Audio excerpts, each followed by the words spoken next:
आँखों को सिविल बनाने की मेहनत करने की, बुद्धि में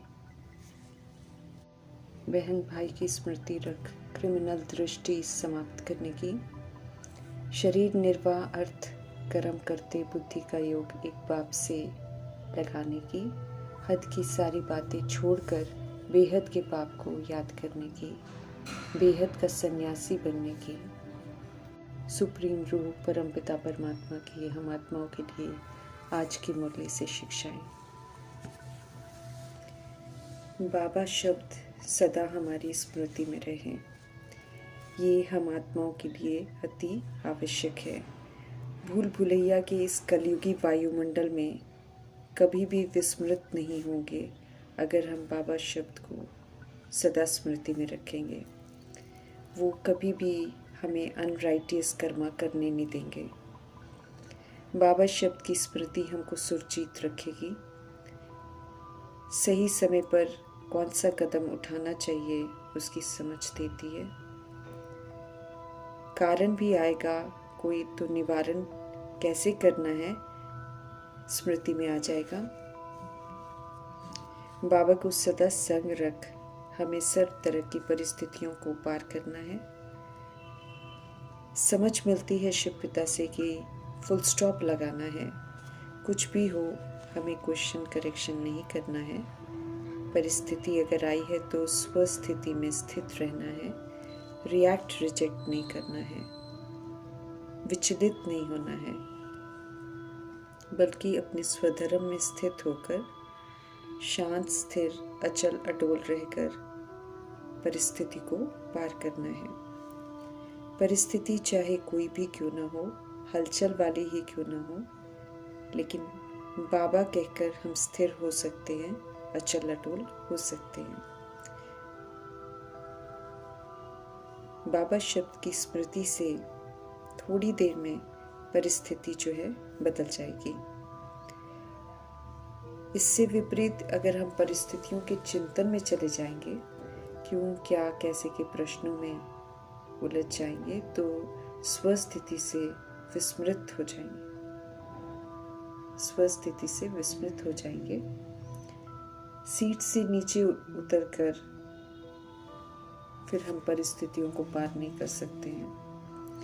परमपिता परमात्मा से ही विस्मृत हो जाते हैं तो मुश्किल का अनुभव करते हैं। अगर कारण के बजाय क्यों क्या की बजाय निवारण में चले जाएं, अर्थात स्वस्थिति में आत्मिक स्थिति में रहें, तो कारण ही निवारण बन जाएगा। सर्व शक्तियों से संपन्न बनाकर मास्टर सर्वशक्तिवान ब्राह्मण बनाने वाले शिव पिता कहते हैं कि परिस्थितियां तो मास्टर सर्वशक्तिवान के लिए कुछ भी नहीं है, चींटी समान भी नहीं है। समझ मिलती है परमपिता परमात्मा से कि जो कुछ भी होता है हम आत्माओं के लिए तो कल्याणकारी हैं। सभी में सेवा समाई हुई है। क्यों क्या करने की जगह परमपिता परमात्मा के ये महावाक्य हमें याद रहे कि सब में कल्याण समाया हुआ है। रूप भले परिस्थितियों का कैसा भी हो, लेकिन हमें ये समझना है कि उस परिस्थिति में भी जब हम अचल अटोल रहते हैं तो सेवा ही होती है। अगर हम सब इस रूप से देखेंगे तो सदा अचल अटोल रहेंगे। हमारी अचल अटोल अवस्था जो है वो औरों को भी अचल अटोल बना देगी। ऐसी सेवा के लिए हमें खुद को तैयार करना है। आत्माओं के प्रभाव में आना मृग तृष्णा है, कमजोर बनाता है ये प्रभाव, हमको निर्भर बनाता है। इसलिए इस मायावी दौर के प्रभाव से बचने के लिए हमें एक सत्य बाप के प्रभाव में रहना है। एक सत्य बाप के प्रभाव में रहना है। सर्व संबंधों का प्रभाव हमें उनसे ही अनुभव कर लेना है। फिर हमारी आंख कहीं भी देहधारी में डूबेगी नहीं। अव्यक्त इशारा है हम आत्माओं के लिए कि हम संपन्न बनने की और कर्मातीत बनने की धुन में लग जाएं। कर्मातीत स्थिति अर्थात सब तरह के कर्म बंधनों से मुक्त अवस्था, अगर हम चाहते हैं कि ऐसी कर्मातीत स्थिति को हम सब प्राप्त करें, तो उसके लिए हम सब सदा साक्षी बन कार्य करें, अर्थात कोई कुछ भी करे, हम सब उनके प्रभाव से न्यारे रहते हुए अपनी तरफ से श्रेष्ठ कर्म ही करें। किसी से भी कोई एक्सपेक्टेशंस न रखें। नॉलेजफुल बन दूसरों के पाठ को देखते प्रभाव मुक्त रहें। न्यारी प्यारी स्थिति में रहकर कर्म करने वाली अलौकिक आत्मा हूँ मैं, लौकिक बना नहीं हूँ। अलौकिक कर्म करते हैं तो फिर अलौकिक अनुभूतियाँ करते हैं। जीवन भी अलौकिक होता है, श्रेष्ठ होता है। ये रूहानी नशा सदा बना रहे। कर्म करते हुए इस अभ्यास को बढ़ाते रहना है, फिर हम कर्मातीत स्थिति को प्राप्त कर लेंगे। इन स्थूल आंखों से जिंदगी का सत्य ये है कि जो दिखाई देता है वो विनाशी है, और जो दिखाई नहीं देता है वो सत्य है, चैतन्य है और अविनाशी है। हमें इस समय परमपिता परमात्मा से दिव्य दृष्टि और दिव्य बुद्धि मिलती है, जिससे हम जीवन के सत्य को यथार्थ समझ सकते हैं। आत्मा और परमात्मा का संबंध यथार्थ रीति अनुभव कर सकते हैं। निराकार आत्माएं निराकार परमपिता परमात्मा की संतान हैं। ये संबंध अविनाशी है। हम आत्माएं जितने भी शरीर ले लें, परंतु शरीर को चलाने वाली आत्मा कि परमपिता परमात्मा ही पिता है। फिर चाहे वो जितने मर्जी शरीर लेकर शरीर के बाप ले ले, लेकिन आत्मा का पिता परमात्मा ही है। इस सत्य को स्वीकार करना है और अब हमें सिर्फ उन्हें ही याद करना है। शरीर विनाशी है, इसलिए शरीर का संबंध भी विनाशी ही है। वो कर्मा पर आधारित होता है।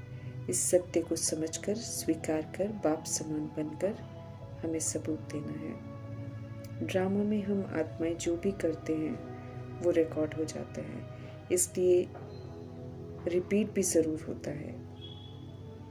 जो जिसका पार्ट है वो रिपीट करेगा ज़रूर, हमारे कहने से बदलेगा नहीं। इसलिए हमें किसी को भी भक्ति छोड़ने को कहना नहीं है, लेकिन सत्य से परिचित ज़रूर कराना है। जिस दिन अच्छी रीति से बैठ जाएगा सत्य उनकी बुद्धि में, उस दिन वे स्वतः ही भक्ति छोड़ देंगे। हम सभी आत्माएं हैं। हमें अब अपनी पहचान मिली है, तो अपने स्वधर्म में हमको स्थित होना है। सुप्रीम रूह के हम सब रूहें बच्चे हैं। जितना सूक्ष्म उतना शक्तिशाली। आत्मा जितना विस्तार में जाती है उतना उसकी शक्तियाँ घटती जाती हैं। ज्ञान चक्षु जो हम आत्माओं को मिलते हैं उससे हर बात समझनी है। मुक्ति जीवन मुक्ति का रास्ता न्यारा है। आत्मा को समझ से विस्तार की रस्सियों को खोलकर अपनी मुक्त अवस्था बनानी है। शरीर में रहते हमें अशरीरी बनना है। जीवन मुक्ति के लिए अपने को ट्रस्टी समझ, सभी को प्रभु की अमानत समझकर सतोगुणी सतयुगी व्यवहार कर जीवन में रहते मुक्त अवस्था का अनुभव करना है। सत्यता और दिव्यता की सभ्यता से हम सब तरह के बंधनों से मुक्त हो सकते हैं। यहाँ ही मुक्त जीवन मुक्त अवस्था के संस्कार हमें बनाने हैं। निराकार बाप को पूरी रीति समझना है और समझाना है कि परमपिता परमात्मा सर्वव्यापी नहीं है। समय है वारी जाने का, समय है मेरे तुझे बाबा दूसरा न कोई, इसका सबूत देने का। समय है सिर्फ उन्हें ही याद करने का। रूहानी नॉलेज से रूह को निखारना है, क्योंकि रूह को ही विस्मृति का रोग लगा हुआ है। बहुत काल से अलग रहे, इस समय राजयोग सीख रहे हैं पतित पावन परमपिता परमात्मा से। तो उनके द्वारा बताई गई जो पावन बनने की युक्तियां हैं उनको अपनाना है और अमल में लाना है। पावन बन घर भी जाना है, फिर नई दुनिया में भी आना है।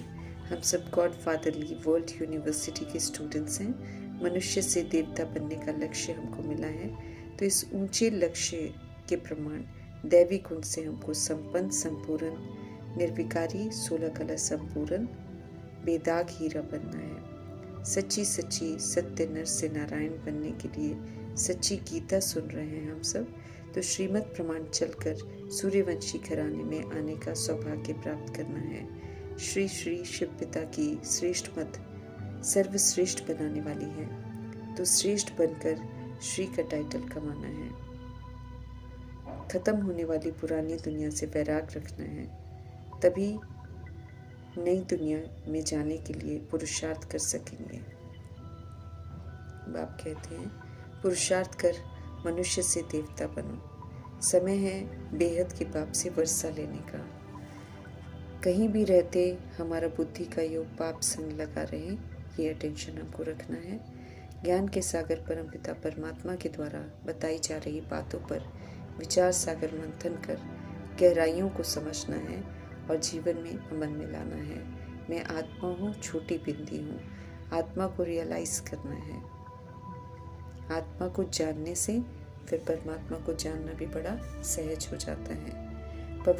पवित्र गृहस्थ धर्म से सृष्टि रूपी ड्रामा शुरू हुआ था, अभी पुनः वही पवित्र गृहस्थ धर्म में हमको लौटना है। समझ मिली है कि हम सब स्वधर्म के विपरीत वाम मार्ग में जाकर अपवित्र बने हैं। अब राइटियस मार्ग पर फिर से लौटना है, तो फिर कभी भी अपवित्र नहीं बनना पड़ेगा।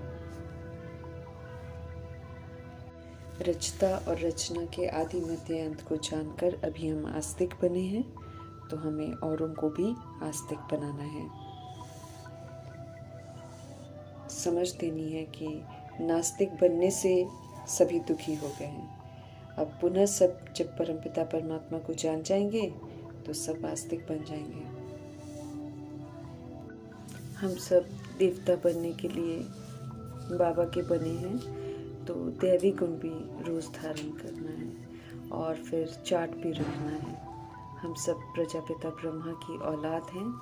आपस में हमारा रिश्ता भाई बहन का है, इसलिए अब दैहिक दृष्टि जो हमको क्रिमिनल बनाती है वो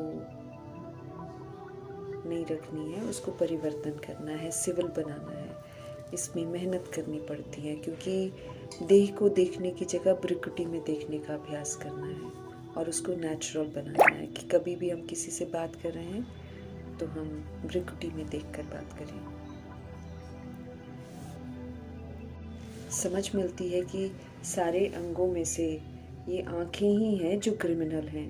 यही देह देखना शुरू करती हैं तो उसके बाद आत्मा जो है गिरती चली जाती है। तो अब इन आँखों को ही हमको सिविल बनाना है। इनको श्रीमत प्रमाण देखना सिखाना है। आत्मा मालिक बनकर कर्म इंद्रियों को चलाए, इसीलिए तो बाबा हमको राजयोग सिखा रहे हैं। तो राजा आत्मा फिर आँख को कायदे से परमात्म डायरेक्शन के प्रमाण देखेगी, तो फिर ये सिविल बच जाएगी। स्पष्ट करते हैं बाप दादा कि अगर हमारी आंखें क्रिमिनल रह गई और दैहिक रह गई तो फिर हम असुर कहलाएंगे। जो पतित बनते हैं उनको ही पावन बनना है। इसलिए कई आत्माएं ब्रह्मा जी को लेकर बोलते हैं कि ये लोग भगवान मानते हैं इनको, लेकिन नहीं, चित्र में सृष्टि रूपी झाड़ का चित्र दिखाकर उनको समझाना है कि जब तमो प्रधान दुनिया बन जाती है तो वहाँ भी ये पाठ बजा रहे हैं। और जो ऐसे तमो प्रधान दुनिया में पाठ बजाते हैं वो भगवान नहीं होते। और दूसरा, फिर वो तपस्या भी कर रहे हैं। जब उनको सच्चाई का पता चलता है तो वो तपस्या भी करते हैं, तो तपस्या करने वाला भी भगवान नहीं होता। इस तरह लोगों की जो गलत फहमियाँ हैं उसको दूर करना है। 111 से जब लक्ष्मी नारायण जी ड्रामा में विश्व महाराजन और विश्व महारानी बनते हैं, तब से संवत शुरू होता है। मीन्स प्रॉपर सृष्टि रूपी ड्रामा तब से शुरू होता है। उसके पहले कृष्ण जी जन्म लेते हैं, तो वो बचपन का जो लाइफ है वो अलग है, और ये 111 से जो लाइफ है ये अलग है। 1250 वर्ष का हर युग है, इसीलिए ये समझना कि वो युग बड़ा है वो युग छोटा है, ऐसा नहीं है। बराबर है सारे युग, और स्वास्तिक उसका प्रतीक है।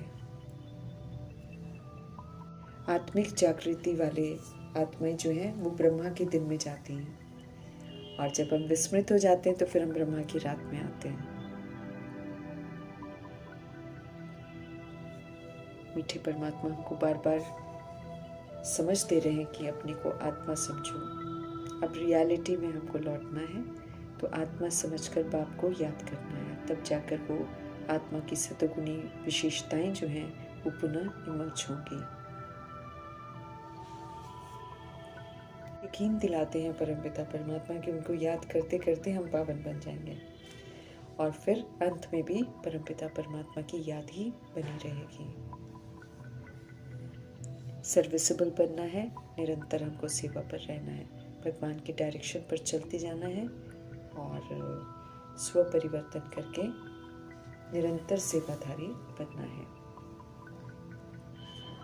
सबको संदेश देना है कि भगवान का वर्षा जो है वो सबकी बर्थ राइट है, विश्व की बादशाही कोई भी ले सकता है, सभी बाप के बच्चे हैं। स्वर्ग के रचता शिव पिता परमात्मा का हम सब धन्यवाद करेंगे, और साथ में वो जो रचना रच रहे हैं उसमें हम मददगार भी बनेंगे। जागृत अवस्था में रहकर और श्रीमत पर चलकर हमें काल पर जीत प्राप्त करनी है। इस समय हम सब अपनी आयु भी कमा रहे हैं, जो कि फिर सतयुग में बिल्कुल फिक्स होती है। 150 वर्ष के पहले शरीर नहीं छूटता है।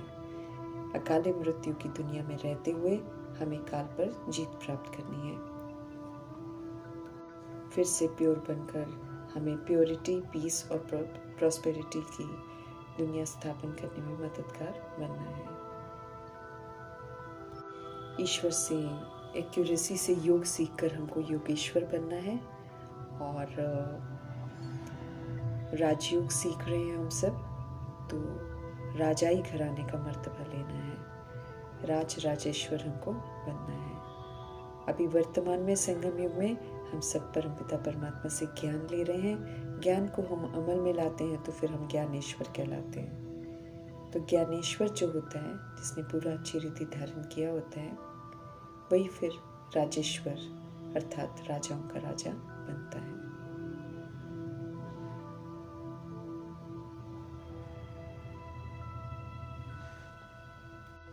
हद की सारी बातों से मुक्त करके बेहद में ले जाने वाले शिव पिता परमात्मा जी का धन्यवाद करते हुए